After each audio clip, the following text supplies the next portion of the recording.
find myself talking to the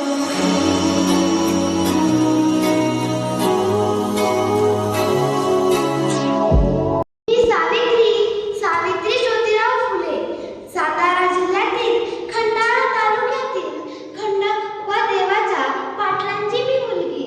अवघ्या 9व्या वर्षी माझा विवाह ज्योतिराव फुले नावाच्या एका व्यक्तीशी झाला. हळूहळू मला कळू लागले की माझा विवाह कोणत्या साध्या व्यक्तीशी झाला नसून ऊर्जा देणारे क्रांती सूर्य ज्योतिबा रावांसोबत झालेला आहे. त्यावेळेस धर्म, जात, उच्च नीच, स्त्री पुरुष असा बराच भेदभाव होता. परंतु या सर्वांवर मात करणारे एकच साधन होते, ते म्हणजे शिक्षण.